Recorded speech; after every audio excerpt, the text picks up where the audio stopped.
Thyroid gland के अंदर तरह तरह का कैंसर्स हो सकता है। उसमें एक टाइप का कैंसर है लिम्फोमा। लिम्फोमा ये जो कैंसर है ये इम्यून सिस्टम का एक कैंसर है। इम्यून सिस्टम मतलब सबके जिस्म के अंदर एक बॉडी प्रोटेक्टिव मैकेनिज्म होता है। जब भी बाहर से कुछ बैक्टीरिया वायरस कुछ आता है तो ये बॉडी प्रोटेक्टिव मैकेनिज्म उसको ब्लॉक करके उसको खत्म कर देता है। तो इस body protective mechanism immune system का कैंसर है लिम्फोमा। तो ये लिम्फोमा थायराइड ग्लैंड में भी हो सकता है। जिस पेशेंट को लिम्फोमा थायराइड ग्लैंड है उनके पास पूछेंगे कि अगर क्या आपको बहुत साल से थायराइड ग्लैंड का प्रॉब्लम था तो बताएंगे हाँ। क्योंकि जिस पेशेंट को हैशिमोटोस बोल के हैशिमोटोस थायराइडाइटिस है, ये एक ऑटोइम्यून डिजीज है। जैसा मैंने पहले बताया था, एक बॉडी प्रोटेक्टिव मैकेनिज्म, उसको ऑटोइम्यून कंडीशन बोलते हैं। वो ऑटोइम्यून थायराइडाइटिस का एक टाइप हुआ हैशिमोटोस थायराइडाइटिस। जिसको हैशिमोटोस थायराइडाइटिस है उनको ये स्पेशली लिम्फोमा आने का चांसेस है। तो उनको बहुत सालों से हैशिमोटोस थायराइडाइटिस रहेगा और ये लिम्फोमा बहुत लेट आएगा। मतलब उनके उम्र 50 से ज्यादा, 60 से ज्यादा वो एज में आएगा। और ज्यादा देर पेशेंट फीमेल पेशेंट्स ही रहते हैं। वैसा ही थायराइड का जो भी कंडीशन है वो फीमेल्स में ही ज्यादा होते हैं। अभी पेशेंट का कंप्लेंट तो वो बताएंगे कि बहुत साल से है कि थायराइड ग्लैंड का प्रॉब्लम है, हमें पता है। और हमें ये भी पता है कि हमें हैशिमोटोस थायराइडाइटिस है, क्योंकि डॉक्टर बताया था कि एंटीबॉडीज पॉजिटिव है और टैबलेट आप खाते जाओ लाइफ लॉन्ग। तो हम ये खा रहे हैं बहुत साल से। और बताएंगे कि अभी थोड़ा दिन से थायराइड ग्लैंड सडन अचानक बढ़ गया, साइज बढ़ गया। और सपोज वो हमारे पास लेट आते डॉक्टर के पास तो इनका प्रॉब्लम्स बढ़ता जाएगा, क्योंकि इसका साइज, थायराइड ग्लैंड का साइज बढ़ता जाएगा। जैसा जैसा साइज बढ़ता जाएगा उनका आवाज बदली हो जाएगा, खांसी रहेगा, खाने में दिक्कत रहेगा, और ऐसा ही छोड़ दिए तो सांस लेने में दिक्कत हो जाएगा। ये रहेगा उनका कंप्लेंट्स। तो हम जब एग्जामिन करेंगे उनका थायराइड ग्लैंड साइज बड़ा रहेगा। अभी हमें कंफर्म करना है कि ये लिम्फोमा है। ऑलरेडी हमें पता है, नहीं तो ऑलरेडी उनको पता है कि हैशिमोटोस थायराइडाइटिस। तो सबसे पहले हम T3, T4, TSH करेंगे और नॉर्मली निकलेगा। जिसको हैशिमोटोस थायराइडाइटिस है और जो पेशेंट टैबलेट नहीं ले रहे हैं उनको हाइपोथायराइडिज्म रहेगा। टैबलेट ठीक से ले रहे हैं तो उनको थायराइड हार्मोन लेवल्स नॉर्मल रहेगा। नेक्स्ट हम थायराइड स्कैन करेंगे तो साइज बड़ा रहेगा, पुराना रिपोर्ट से कंपेयर करेंगे तो पता चल जाएगा। तीसरा, ये थायराइड ग्लैंड के अंदर से सेल्स निकाल के टेस्ट के लिए भेजना पड़ेगा, फाइन नीडल एस्पिरेशन साइटोलॉजी। इसका रिपोर्ट कंक्लूसिव रिपोर्ट नहीं आएगा, क्योंकि हमें बहुत कम सेल्स मिलता है। तो ये लिम्फोमा ही है बोल के रिपोर्ट नहीं आएगा, सस्पेक्टेड लिम्फोमा बोल के आएगा।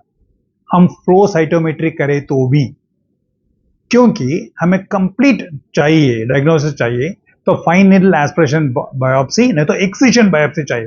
होल ग्लैंड कंप्लीट, वो जो ग्लैंड है कंप्लीटली भेजेंगे तो ही पता चलेगा। अब अगर जो हम MRI लेते तो थायराइड ग्लैंड का इन्वॉल्वमेंट कितना है और पास में कितना स्ट्रक्चर्स इन्वॉल्व हुआ है, ये पता करने का चांसेस है। हमें यह पता करना है कि थायराइड लिम्फोमा ये सिर्फ थायराइड में नहीं और जिस्म में फुल स्प्रेड हुआ कि नहीं, ये पता करना है। तो बेस्ट आपका लेटेस्ट ट्रीटमेंट है positron emission tomography combined with CT scan, नहीं तो MRI। तो हमें पता चल जाएगा गले में भी है और ब्रेन का इन्वॉल्वमेंट है क्या, lungs, abdomen, pelvis, bone marrow, bone सब पता चल जाएगा। ये थायराइड ग्लैंड निकाल के स्पेसिमेन भेजेंगे तो ही हमें लिम्फोमा बोल के पता चलेगा। उसमें हमें फ्लो साइटोमेट्री भी चाहिए और साथ में इम्यूनोहिस्टोकेमिस्ट्री चाहिए, उसका सब टाइप पता करने के लिए। अभी ये पेट स्कैन जो है हर सिटी में, हर टाउन में नहीं रहता और कॉस्टली भी है। तो इसका ऑल्टरनेटिव हुआ सीटी स्कैन ब्रेन, नेक, चेस्ट, एब्डोमेन, पेल्विस, मतलब होल बॉडी सीटी स्कैन लेने का आइडिया है। तो हमें पता चलेगा ये थायराइड ग्लैंड का लिम्फोमा कहां कहां स्प्रेड हुआ, इसमें से पता चले। और मोस्ट इंपॉर्टेंट, ये लिम्फोमा बोन मैरो, बोन के अंदर स्प्रेड हुआ कि नहीं, इसके लिए पेल्विस में पेल्विस उधर से एयर, पेल्विस के उधर से एक थिक नीडल डाल के एस्पिरेट करके निकाल के टेस्ट के लिए भेजेंगे तो हमें पता चल जाएगा। इसका लेटेस्ट इन्वेस्टिगेशन देखेंगे, वो है नेक्स्ट जनरेशन सीक्वेंसिंग, मतलब लिक्विड बायोप्सी कहते हैं। वो अभी तक उसका जांच चल रहा है, वो अभी उपयोग में नहीं आया अभी तक। अभी इसका ट्रीटमेंट, तो ट्रीटमेंट पहले हम स्टेजिंग करेंगे सीटी स्कैन या तो पेट स्कैन करने के बाद, उसके बाद ही ट्रीटमेंट डिसाइड करेंगे कौन सा स्टेज में है। तो आपको समझ आने के लिए मैं सिंपल सा बताऊंगा। मैं इसको डिवाइड कर रहा हूं अर्ली स्टेज और लेट स्टेज। अर्ली स्टेज में थायराइड ग्लैंड कंप्लीटली निकाल देंगे, टोटल थायराइडेक्टमी, और साथ साथ में रेडियोथेरेपी और कीमोथेरेपी। अगर जो लेट स्टेज हुआ तो थायराइड ग्लैंड निकाल के फायदा नहीं है। अगर जो हमें डायग्नोसिस पता है तो सिर्फ डायग्नोसिस के लिए हम थायराइड ग्लैंड करेंगे। उसका मेन ट्रीटमेंट है सिर्फ रेडियोथेरेपी एंड कीमोथेरेपी, क्योंकि जिसम में वो कंप्लीट स्प्रेड हो चुका है। अभी ये वीडियो डालने का ये मकसद है क्योंकि जिसको भी हैशिमोटोस थायराइडाइटिस है उनको लिम्फोमा आने का चांसेस है। ये पुराना स्टडी है। लेटेस्ट स्टडी साइंटिस्ट ये बताते हैं, रिसर्च ये बताता है कि जिसको भी हैशिमोटोस है उसको लिम्फोमा आना मस्ट नहीं है, आ सकता है। बस पहले क्या बताते थे, आने का चांसेस है।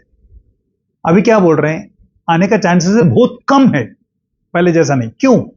क्योंकि इतना स्टडी करने के बाद पता चला कि जिस पेशेंट को हैशिमोटोस है उनको लिम्फोमा आने का चांसेस है, वो बहुत कम पेशेंट्स में आता है।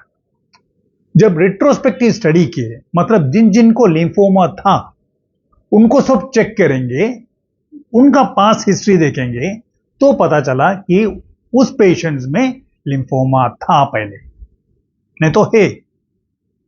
तो इस स्टडी से यह पता चला कि जिस पेशेंट्स को हैशिमोटोस थायराइडाइटिस है, लिम्फोमा आना, ये कैंसर आना मस्ट नहीं, पॉसिबिलिटी कम है। अगर तो आपको हैशिमोटोस थायराइडाइटिस है, सडन से साइज बढ़ गया है, तो देरी मत करना, जितना जल्दी है डॉक्टर से मिलना और फाइन नीडल एस्पिरेशन करना है आपको, डायग्नोसिस पे, नतीजा पे पहुंचना है, और जितना जल्दी ट्रीटमेंट करेंगे उतना बेहतर रहेगा। नमस्ते।